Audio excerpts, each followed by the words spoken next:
Within the current climate change context and related challenges affecting our world, the Democratic Republic of Congo, DRC, remains a critical and indispensable piece of the solution.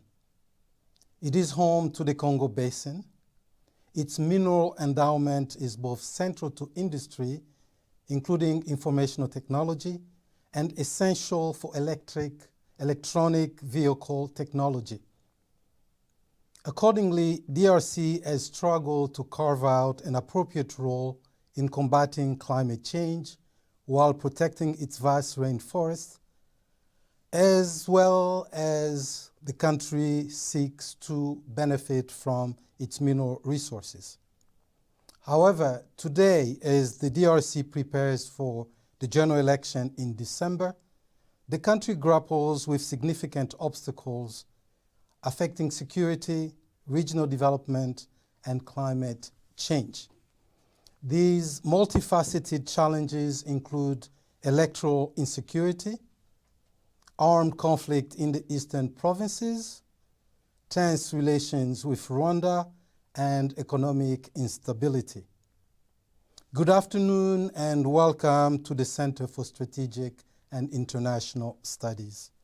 I am Mvemba Pezo Dizolele, Senior Fellow and Director of the Africa Program.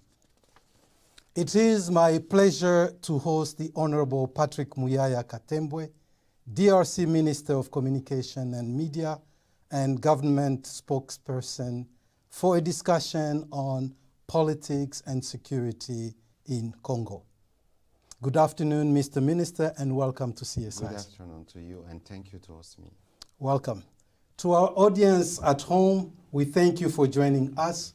You are welcome to submit your questions to the Minister using the registration link. Welcome again, Mr. Muyaya. Thank you so much. Why are you in Washington? Our audience is eager to know what brings you here. I'm in Washington following the President's visit in Yunga. You know, the President took place in the 78th General Assembly of United Nations. I was in the delegations, as it's usually done in the past. And this time it was very particular because it's the last time for this term that the President is coming to New York to make the speech he made about the situation inside DRC. And then we started by having a press luncheon where the President spoke with media, international media and some American media, to speak about the relationship we are having with the United States and some of the key issues you are facing now in DRC. You know, we are preparing elections in coming December. And then I decided, as usual, to stop in Washington to talk to people like you, to talk to some people who are following, I know, the situation in DRC, to provide accurate information, because sometimes people watch DRC with some prejudice, with some prejudice, with some perception, and then that's why I'm here. I'm so happy you give me the stage to speak about the situation in DRC. As you did in your tweet, you said that DRC is in a crucial moment. The moment is very crucial because for the fourth time, Congolese people will vote. And then to give you just a number, it will be about bringing almost 44 million people going to vote in a country like the quarter of United States or the big as the West Europe. So it means that the challenge is high because we have, you know, the problem of infrastructure and etc. But the main problem we are having now is about the humanitarian situations. You know, all of you are aware that there is this aggression again from Rwanda and M23. You have more than 1 million people displaced, and then you have more than 1.5 people maybe they won't be able to join the electoral process because they are living in the territory occupied by Rwanda and M23. That's the two main challenges we are facing now. And I had some good conversation with people from the State Department, with Madame Olifi and some of staffer in the Congress, to raise the attention about the issue of inclusive vote we want to have, and the fact that if the remain situation doesn't change in the coming days, people from this part of the country won't be able to vote. It means that 15 seats in the coming parliament will be empty because of the issue of M23. We know we've been talking about this issue for more than 1 year now. We went everywhere when it comes about to talk about peace, and we have a small progress, even if outside of DRC people are thinking that there was a lot of progress. When we went in Rwanda, following the roadmap we made, we agree on certain steps. The first step was ceasefire, which is relatively respected, even if there is some fight between some patriots and those people from M23 RDF. But the ceasefire was the starting point. Since April, we are speaking now in September, it's been almost 5 months where you have nothing. We should start by pre-cantonment, but for 2 months now, almost, M23 or RDF didn't want to open the road, to clear the road, so we can bring some staff in Rumangabo to make sure we start the pre-cantonment. And then after the pre-cantonment, there is retreat because those people from M23 and Rwanda soldiers need to be out of this part of the DRC, so we can make sure we bring back the administration, even the electoral people who can come to start registering people to make them vote. This issue, for us, it's a main concern, because as you can see in the region, DRC, even if people can criticize, we know democratic or elections are not perfect, but I think we are the top in the region according to some values like freedom of speech, like organizing elections. And we think that this time, all those stakeholders, all those countries like United States, we can have any power, need to use it to put more sanction, more pressure and sanction on Rwanda to make sure this situation can move in good way, so those people can participate in the coming vote. Let me finish by saying that you have a United Nations report which brings details about some names of top Rwandan general and the way they've been killing people, committing massacre. I can remind you Kishishe massacre, etc., which is well documented by the institution like Human Rights Watch. We think that even if we appreciate the first step made by United States government, taking some sanction against a general and taking some measure about the restriction on access on weapons, on the military cooperation between Rwanda, we think that they have to do more. This is about security and elections, but at the same time, economically, we are making some progress. Remember, 2 years ago, the GDP or the budget of DRC was 5 billion. Today, 2 years later, the budget is 15 million. It means that the strategy of fighting corruptions, the strategy of finding a way to get profit for our mineral is working. It's not enough in a country where you have 100 million people, but at least it's a good start. And today, you can remind that in 2019, when the President Tshisekedi came in power, he decided to implement the program of free education. There was a lot of critics, people were worried, but today the program is going well. We have more than 5 million children back to school. Many of them are girls. It means that we are focusing on solving the people's problem, and we think that if elections goes well at the end of this year, we're gonna continue to implement those policies to make sure we start at least giving answer on people's problem, because for the past 20 years or 30 years, we didn't find solutions for our populations. Thank you very much, Honorable Minister. You've raised a lot of points that I think we'll try to dissect over the next 25 minutes, okay, and then we'll take questions from the audience. Mm-hmm. So I will not go in the order that you presented. Mm-hmm. I have my own order okay, that we would like to follow the issues with. So the situation is relatively, we can say, depending where in DRC, is pretty grim. So DRC is, I think, the largest country, the country with the largest number of internal displaced people. Of course. 6.5 million. Mm-hmm. Just in the first half of 2023, another 1 new million people have been displaced. This isn't because of conflict, because of other issues. To hear you speak, it seems like Rwanda is the primary instigator of crisis in DRC. But I think DRC is facing many other challenges. So let's go through those, and you can tell us where the DRC is standing today. Let me answer you quickly about, I think the main reason of all displaced people is because of Rwanda adventure with M23 and following the Rwandan genocide. The problem started there in the But I think I think you need to hold that, because I want to come to Rwanda specifically. But let's talk I'm coming. No, hang on. Let me, because otherwise we get lost. I know the tension is high between DRC and Rwanda. We'll get a chance to talk about DRC and Rwanda. But now I really want to talk about, so 2018, the election took place. President Tshisekedi was declared the winner.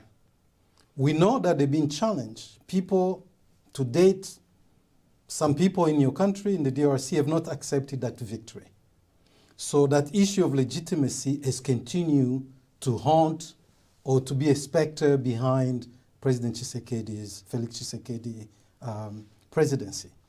What added to that is the Electoral Commission never published bureau vote by bureau vote, to show how it happened.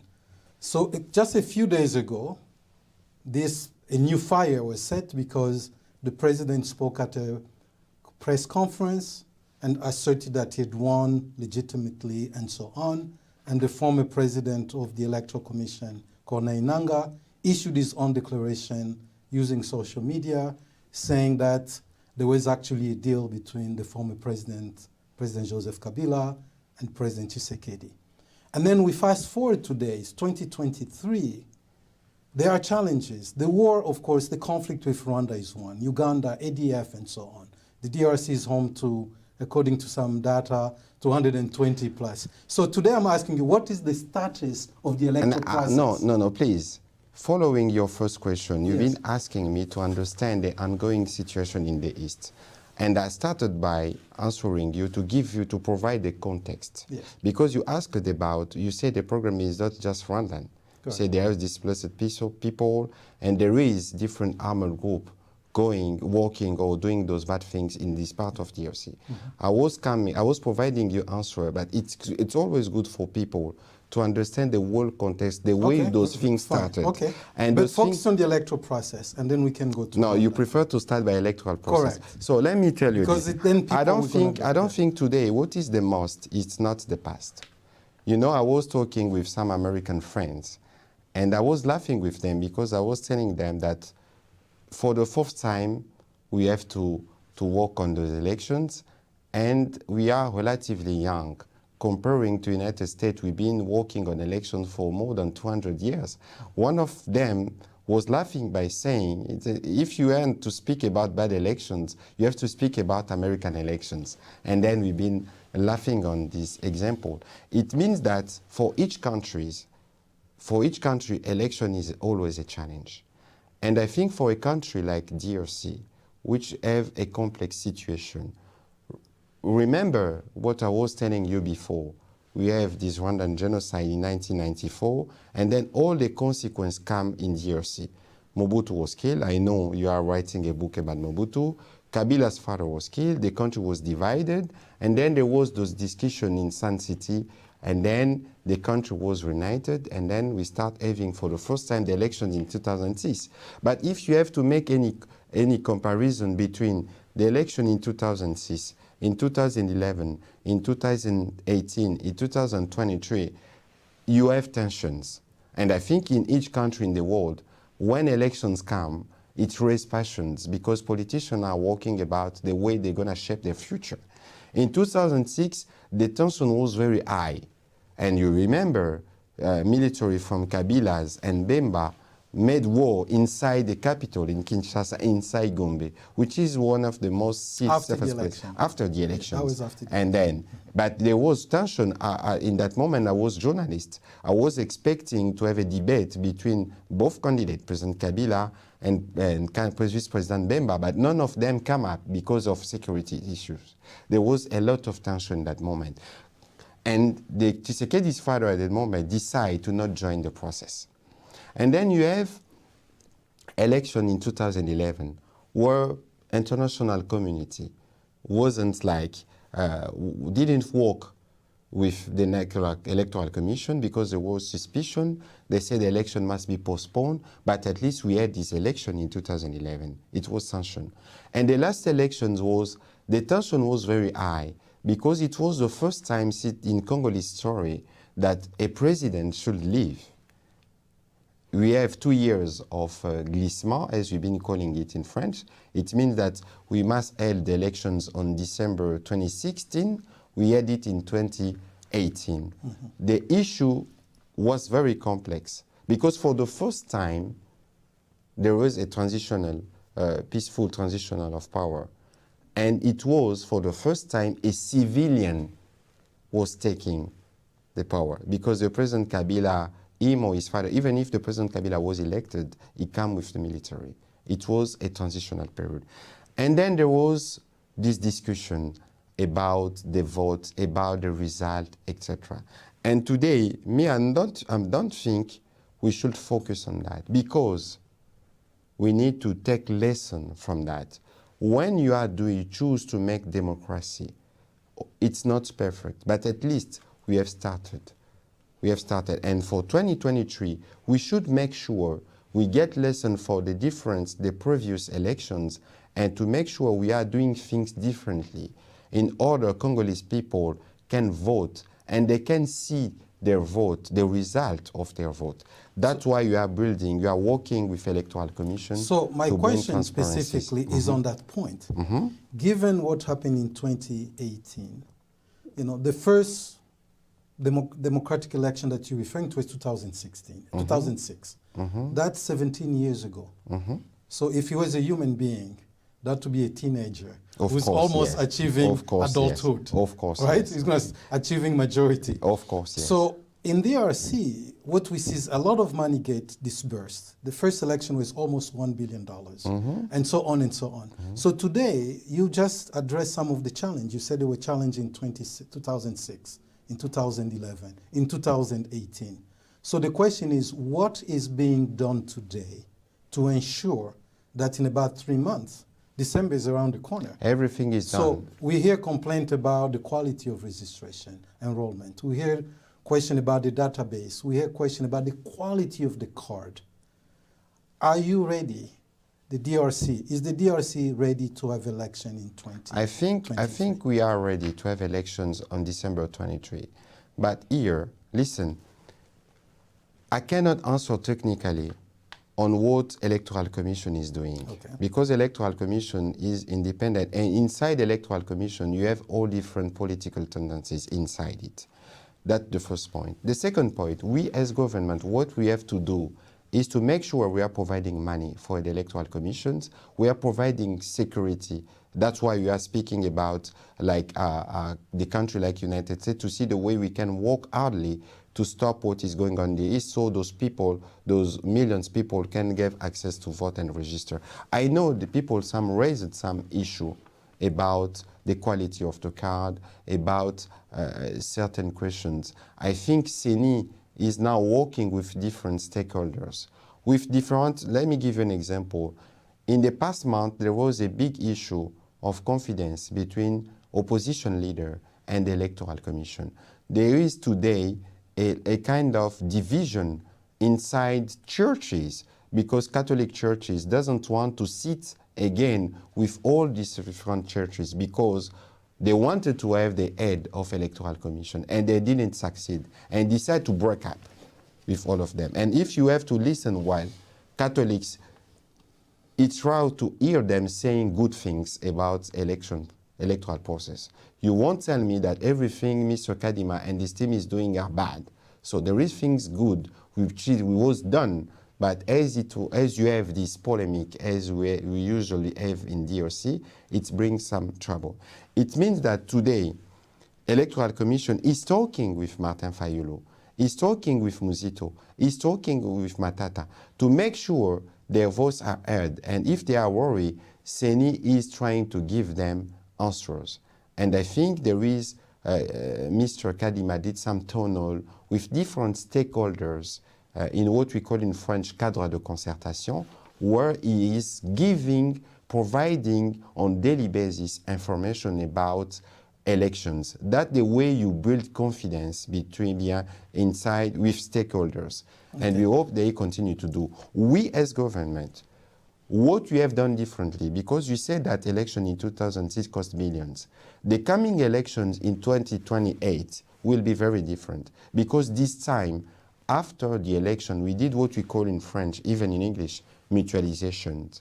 After we finish with registration of voters, we will use that database to make identifications of the census of the whole population. For the first time, after 40 years, Congolese people will have an ID, which is a big progress. And in the coming election in 2028, people won't need to do what we call enrollment or registration. We will just go in the national database and take those who are 18, those who can get access to vote, which will provide more economy. When are you planning to do the census? I think just after elections, because they've been working together. ONIP, the identification office, with electoral commission are working together. Okay. Once the CENI will finish with the registration, we have the database which will serve like the starting point of the identification, so we can give to Congolese people after 40 years an ID, which is a big progress. Okay, very good. So as you very aware, you're the communicator, the spokesperson for the government. There is the gap between perception, of course, and the reality. And there is a lot of prejudice about DRC. And any situation. So it's not just prejudice, it's also the gap, because we need to talk about the gap. That's so why I'm here. one gap is, you know, the DRC viewed from the outside is seen as a very corrupt country. I remember in 2019 when President Felix Tshisekedi came to Washington on his first official trip and spoke at the Council on Foreign Relations and said he will go home. He was committing to dismantling the corrupt network in DRC. Since then, we've seen the Inspection Générale des Finances go after a number of people, very high-profile people, including people like Vital Kamerhe, people like Bakonga, former Minister of Education. High-profile cases went to court. A lot of those people seem to have been absolved. And then it's also clear that a lot of the money have not been recouped into the national coffers. But then there is no sense that this era is over. And a country like DRC, like just you said, you know, you're increasing your revenue. But if corruption, if there's no transparency, it will continue to send the wrong message. What is the status of this fight against corruption? Let me tell you one thing. When I was appointed Minister of Communication, I have a conversation with the President and the Prime Minister. We agree on one thing. We need to change the narrative about DRC. Because most of the time when people here in the United States speak about DRC just for bad news. And Ambassador Mike Hammer was telling me once that you never get the first chance, the second chance to make the first impression. Yeah. That's why we start doing massive communication. Even if we are doing it, it's not enough. Because people need to learn that in each country in the world, you have bad news and you have good news. So people have to stop watching DRC just for what they can read in different reports from NGOs, what they can see from media. I used to be journalist. You know, good news is not our stuff. We want, like, there is bad news, there is an event. But there is a lot of good news in DRC. There is resilient people. There is some youth who are doing things, and they are changing the country inside. Coming on your question about fighting corruption, I think even here in United States, people continue to fight against corruptions. What we have done, you speak about Inspection Générale des Finances. The President Tshisekedi didn't create this inspection. It was there. But what job they've been doing in the past? How many people was aware of what they've been doing? Today, even if we didn't get all we can get from fighting corruption, but at least we started the process. And let me tell you, that it's working well. It seems that you see the difference of revenue. I can give you just one example. I know people spoke a lot about le contrat du siècle, the deal it was made with some group of Chinese company. Right. When the Inspection Générale des Finances went in, they found that there is certain clause, which wasn't good for the country. We went to renegotiate with them. You know, Chinese are good on negotiation. Sometimes they can be hard, but at least we find a point. And today, country will get back almost 2 billion. It's a progress. And then what I can tell you is that we have to challenge this justice system. And the president speaks frankly on this question. He's saying the justice is the problem. Not only the justice, but if you have to look at the country in all sectors, we have challenges. And even on that level, the president is working closely with some judges, some magistrates, to make sure we are doing things differently. That's one part, because you can do, like you can find some like bad things being done when you are an IGF, as you call it in French. But once, if justice doesn't do its part the way they have to do that, it's a problem.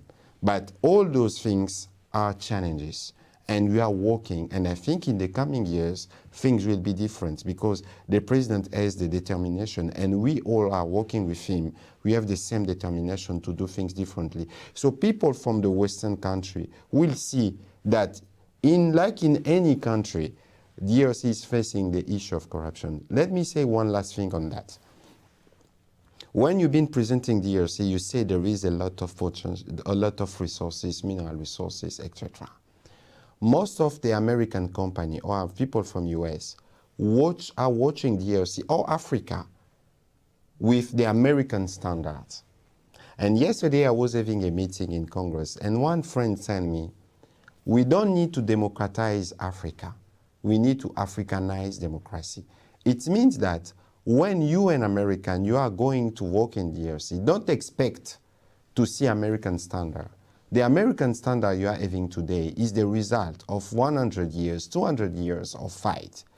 We are building our system, and what is good is that we are open to have American advice in the way we have to build a strong system of fighting corruption, a strong justice. And I think by doing that, each of our party will win, definitely, because America needs the resource we have in DRC. Okay, so a couple follow-up on that.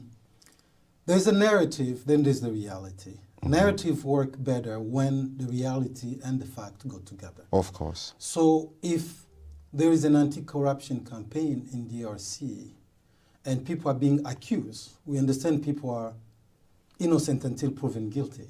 Of course. And people get arrested because reportedly they embezzle millions of dollars, tens of millions sometimes. But then the system, as you say, doesn't do its work. Some of these people get released, acquitted. Some of them get a presidential clemency. Then there's still a problem.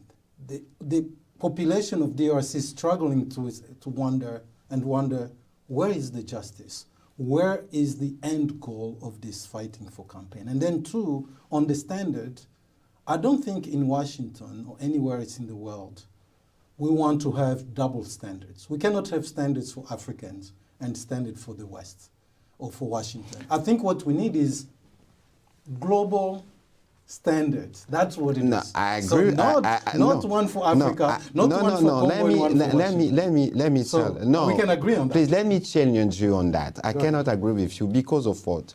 You know, countries, today we are speaking about democracy. Can you compare the way democracy is working in US and the way it's working in Belgium or the way it works in France? We all know that when we speak about democracy, it means that people's voice must be heard.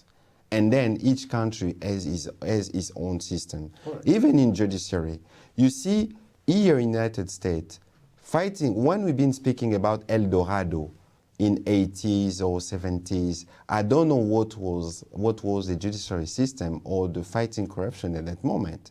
It seems that people were aware that if you want to build a strong society, you need to fight against this kind of corruptions. And sometimes I challenge my American friend by saying lobbying can look like corruptions.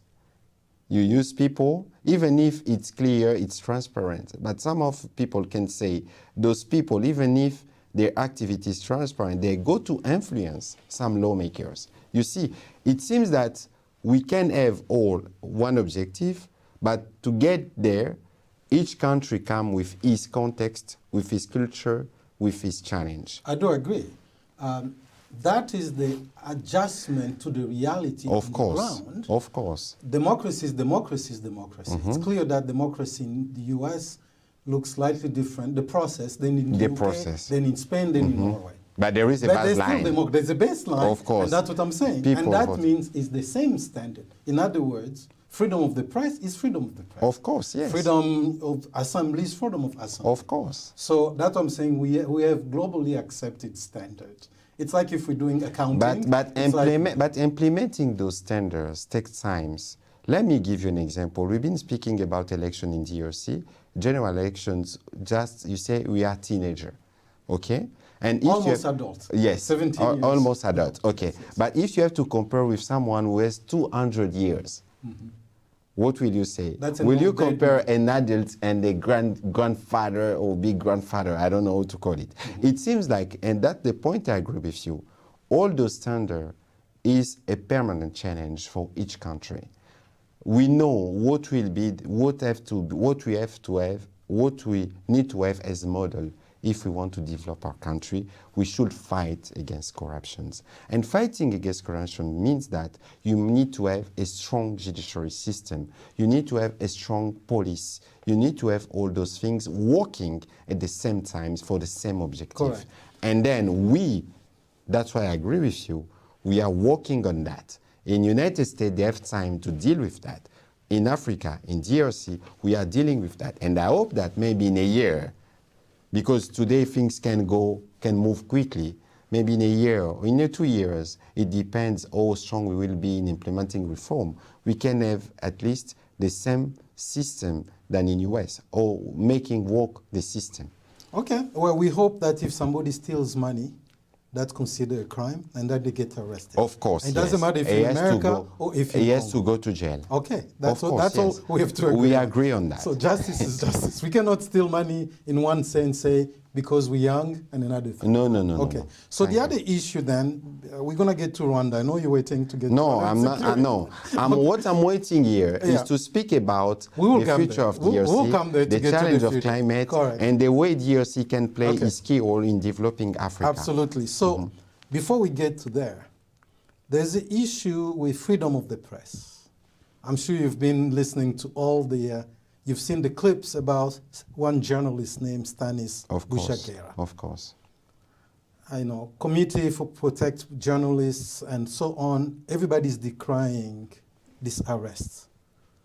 Why did you arrest this particular journalist? And what message is that sending?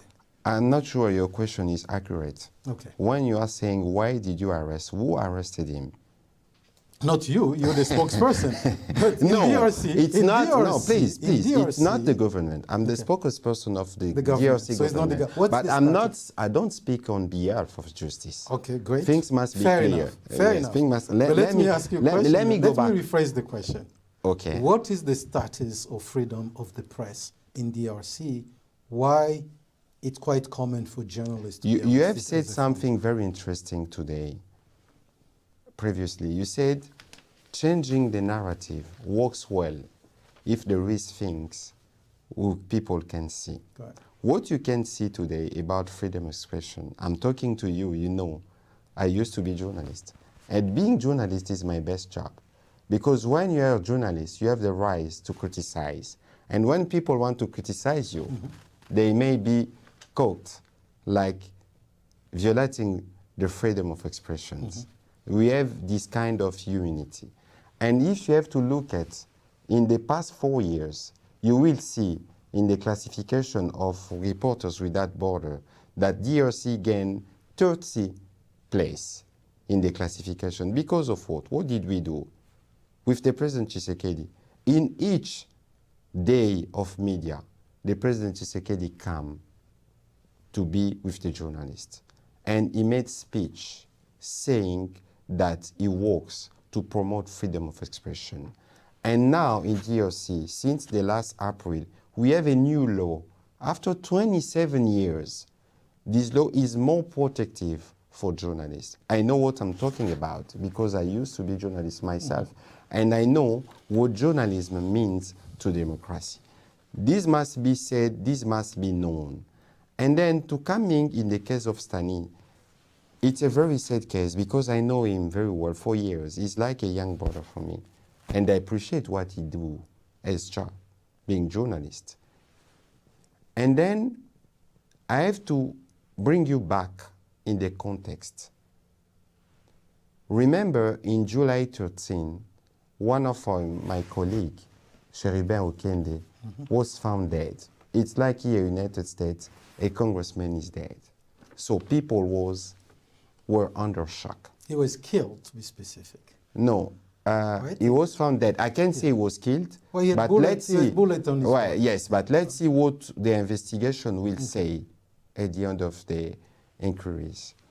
What we did as government, despite to be under shock, should I remind you that in July 28, DRC hosted the Francophonie Games. And following, before this date, there was a lot of rumor. You know the way Kinshasa works, spreading rumor. Even me, I was accused of human trafficking, selling organs, kidnapping people, etc. Maybe we can come on that later, but there is a lot of interference of Rwanda in Congolese politics by spreading especially all those fake news. So people were under terror. And some of the country, we should send the athletes to participate in the game, reduced their delegation. Let me give you an example of France. Usually they send 200 or 300 athletes, but they send 60 athletes in DRC. Some of the country did the same because they were thinking that Kinshasa wasn't secure. And then you have seen later that we hosted one of the best Francophonie games the world never had. It was a success because we prepared that.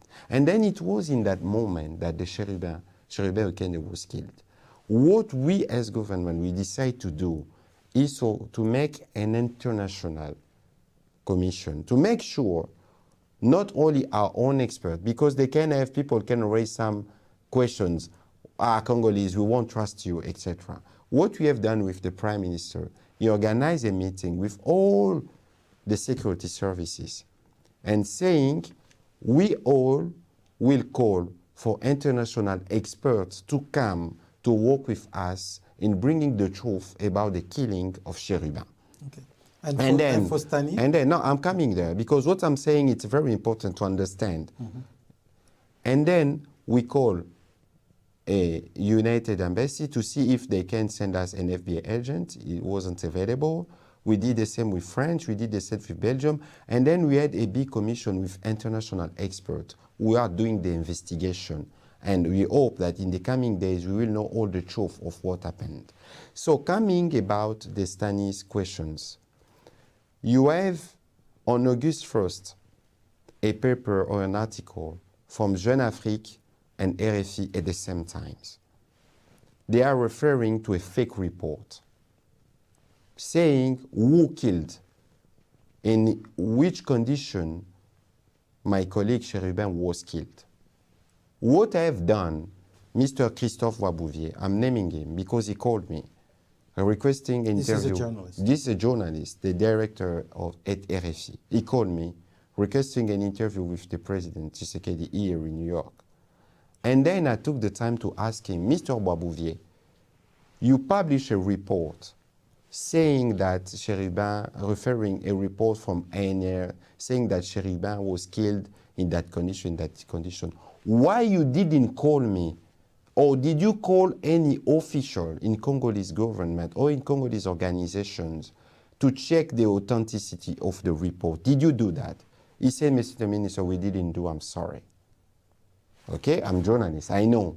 It can happen. That's why in the law, in the new law, a Congolese journalist cannot be arrested if he wrote an article with not accurate information, because you have the right of answer. That's what we do. I ask my colleague from security, as he leads the security services, to write to RFI and Jeune Afrique expressing our disapprobation about this article. That's one part. And then those who are doing investigation saw, after the publication of the report, a piste that can help them to know who wants to bring manipulations about the result of the investigations. And then Stani was seen as someone who can provide information. So I keep asking my colleague from security, because you know, me, I'm hurt as a communication minister, because we've been working with the president closely to make sure we are succeeding on those questions of freedom of expression. And then he told me, it's a matter of security. Okay. We want to know the truth about that. That's what is going on. And then what I have done, I called all the journalist organizations. I spoke with them clearly, and with them we are doing the follow-up. We are making sure Stanis has access to his lawyer and is in a good condition. And we all hope, and me, I'm the first, we hope that in the coming days he can get released. Because of préjugés or the way people perceive the DRC, this case is seen like we are trying to shut down a voice. Okay. But you should consider, as you have seen in France in the past week, that one journalist was under almost arrest by security services because they want to know which information was out. In United States, you have some cases like with Bradley Manning, Edward Snowden, or Julian Assange. I don't want to go on those kind of comparison, but here, justice is doing his job. Me, as communication minister, I hope journalist Stani can be released soon so he can get back to his activities. Okay. I hope so too. I mean, comparisons don't work well because yes, they're two different kinds. So Snowden and that's what I was telling you. Because I don't but think when the scam comes, it's about security, because it's an issue of security. So let's see a member of parliament being dead in that condition. Yeah. Let's see, and I will continue to follow. But we hope you will continue to push for freedom of the press. Of course. But we also have to acknowledge that a city like Kinshasa has seen a serious uptick in insecurity. So I'm not saying that the people who worried about the Francophonie were right or wrong, but as a person who visits Kinshasa often, we know there's a change in security. So of course. There's kidnappings, there are a lot of things. I cannot confirm those kind of allegations. You know, in Kinshasa, you have 15 million people living there. Of course, even in some town in Washington or in New York, people can get kidnapped. Correct. But the thing is that, no, because when you are speaking, no. Please, Kinshasa because I want to see people tomorrow coming in Kinshasa. Okay. By letting you saying that people can believe that Kinshasa is in a secure place. Let me give you an example. We hosted the Francophonie Games, 0 incident.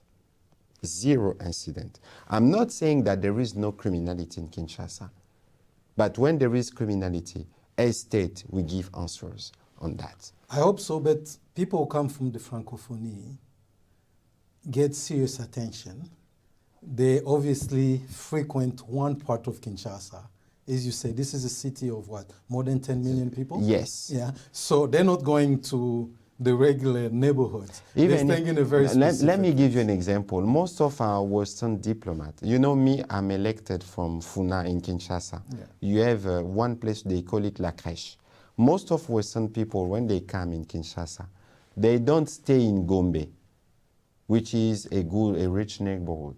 They go to Matonge to have some food, to listen to some Congolese music. You can just ask them. They will tell you if Kinshasa is safe or not. The debate is out there. We'll continue on that side later. The rainforests. Your country, the DRC, as I said at the top of this discussion, is critical in bringing solutions and so on.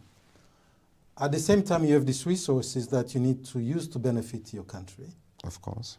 But then there's this friction we've seen of late, where the world is moving in one direction, and the DRC literally threatened or started even auctioning off oil blocks in the rainforest.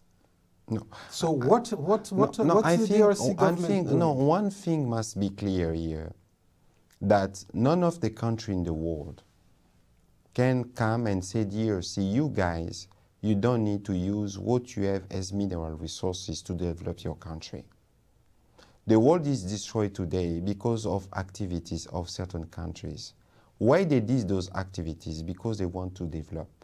We are presenting ourselves as solution country. We know we have commitment in front of our population and in front of international community. There was just this big, like I've been speaking about préjugés, because most of those people, we've been complaining about that, didn't come up in DRC, talking with people, those who lives in those places, to ask them what's going on. What I can say is that we know we have responsibility about protecting climate. We won't exploit oils where it's gonna hurt the protection of the environment. We won't do that. You won't do That's why we have a clear conversation with Secretary Blinken. I think it was 1 year ago, in last August. He raised these questions. What we did, we create a commission with our Minister of Environment, I think with Mr. Fernandez or John Kerry in United American side, to go deeper on that. Here, Mr. Mvwemba, people must know that we as country DRC, we have the right to make sure we are using our mineral resources to get more money to solve our people's problem. Even if we have this commitment in international level, we have this emergency case we need to give answers. It means that by presenting ourselves as solution country, just for that, there is things we won't do. And trust me, it's a commitment for the President Tshisekedi. One study says, if you try to take oil from here, you're gonna destroy the environment. It won't be done. Okay, so this auctioning off of the oil block is under review. Is that what I hear? It's not under review because it wasn't about, it was 27 oil blocks. And the oil block concerned by this issue, I think it was 2 or 3. And even for that, we can do special studies to see if there is any risk against nature or climate. We won't do that. So the government of DRC is committed to upholding those protocols, of course, and those agreements, so that it won't be destroyed. No, it won't be destroyed, I can tell you, yeah. We're coming on the issue of insecurity. Finally. Yes. So we're coming on the issue of insecurity, and then we'll take a couple questions from our audience. The war between DRC and Rwanda, the conflict that is, has gone on for too long. Too long. These are 2 poor countries, both countries struggling to make their way economically, to feed their people. Why can't the 2 countries make peace? What is the problem here? I think you have to ask this question to President Kagame. Why President Kagame? Why because he is the main guy we've been creating problem in the eastern part of DRC. I won't give you details. I know you've been working on the questions for years. I won't come back when I was speaking about following the Rwandan genocide.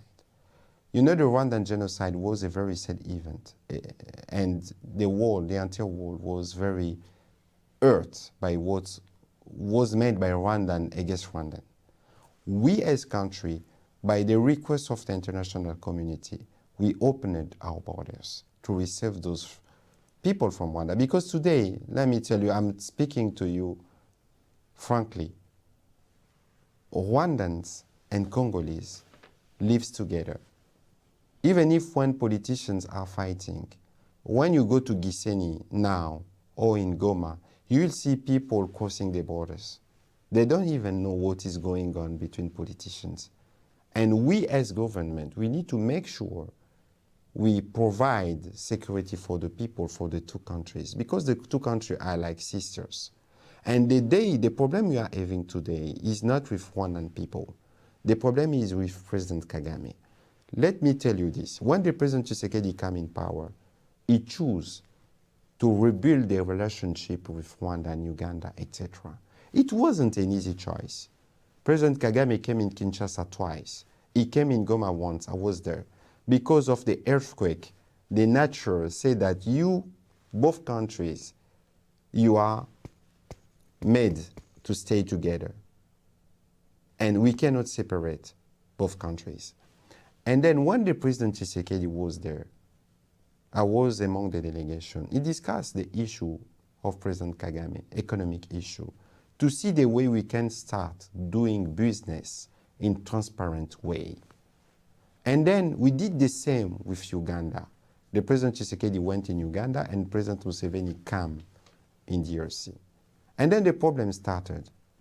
Because I think for the President Kagame, he didn't appreciate the fact that we want to build the road between Kasindi and Goma.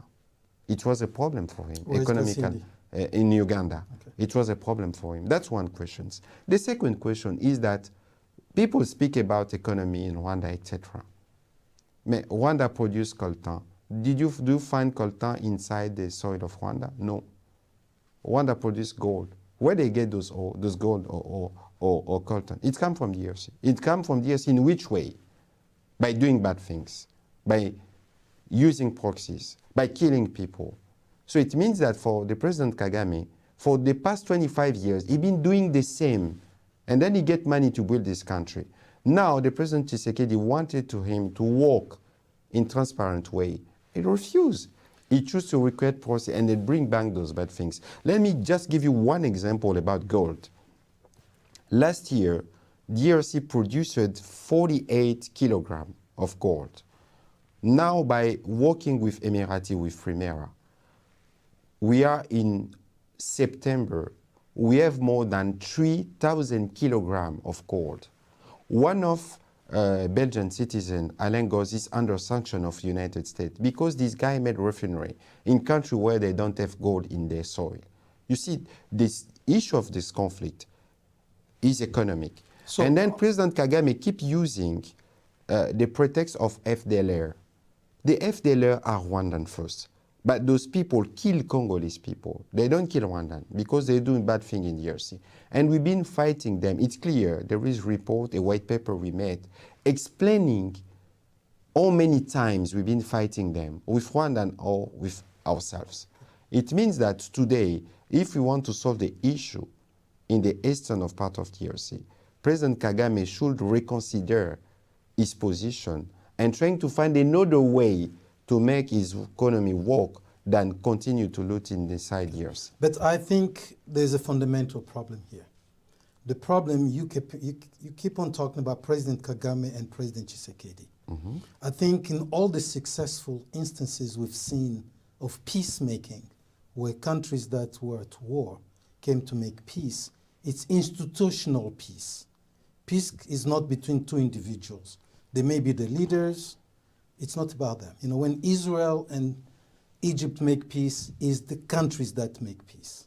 When France and Germany made peace, that's how it lasts. But we don't have much time. Let's take a couple questions from the audience. No, please. Before taking a question, I will need just 1 minute because what you said is very crucial. The President Tshisekedi decided to bring DRC inside Eastern African community. Why do you think the President Tshisekedi did this movement? Some of our Congolese people, some of famous Congolese people, didn't want to see us going inside this organization. But the President Tshisekedi was brave enough to decide to bring the country there because he thinks that it's a way to start solving the problem. While being there, the head of state of that region decided that we should have a political process to see the way we can disarm all the Congolese armed group. And then they decide to create a joint forces because we need to fight some Western forces who are operating inside DRC. You have ADF, ISIS, terrorists. You have Twirwaneho from Burundi. You have FDLR from Rwanda. We cannot solve those kind of questions of security without working closely with the country where those people come from. It means that the President Tshisekedi chose to bring DRC. He take this courage to bring DRC in Eastern African community in order to build solutions with all those Africans so we can providing security for those who want to do economic in the region. But that's exactly the point I'm making. Mm-hmm. President Tshisekedi himself cannot just decide. It's not about... No, let me finish.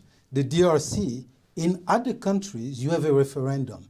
That's a big decision to take an entire country to an institution whereby a lot of your citizens may not agree with the decision because it commits the future of the country. Of course. That's what I'm talking about, institutionalizing it. If there was a referendum and the Congolese say, fine, we're behind it, Parliament debated is a different story. But let's not cheat our audience because the people want to hear your response to this.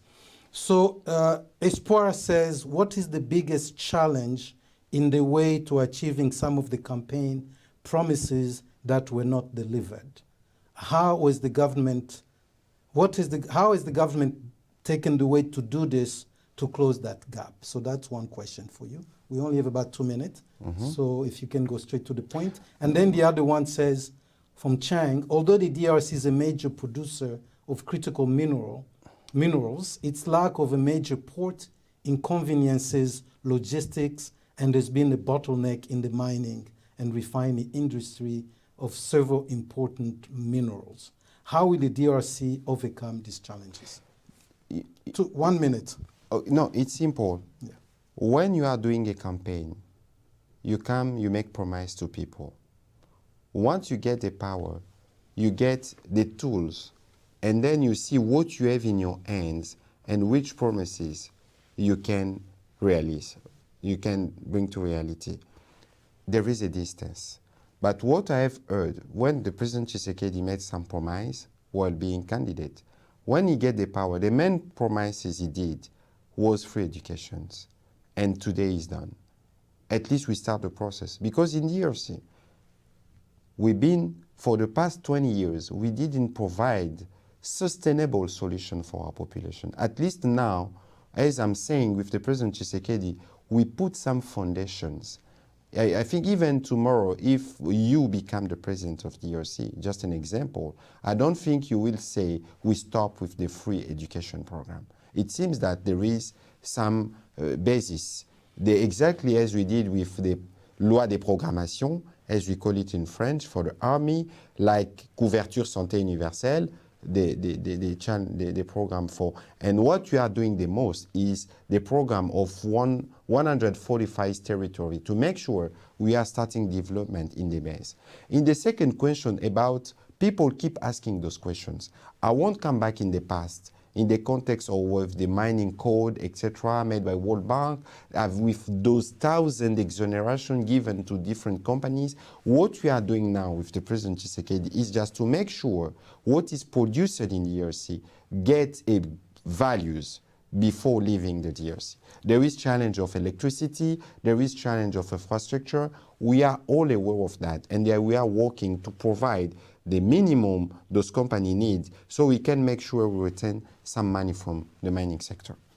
On that note, Honorable Minister Patrick Muyaya Katembwe, I'd like to thank you for joining us today. Thank you. To discuss these challenging issues that the DRC is facing. To our audience at home or wherever else you joined us from, we'd like to thank you for your support and for joining us. This concludes this session.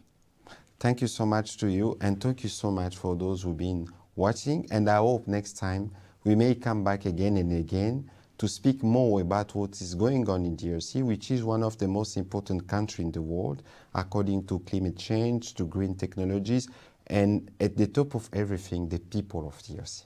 Thank you very much, Honorable. Thank you so much. All right.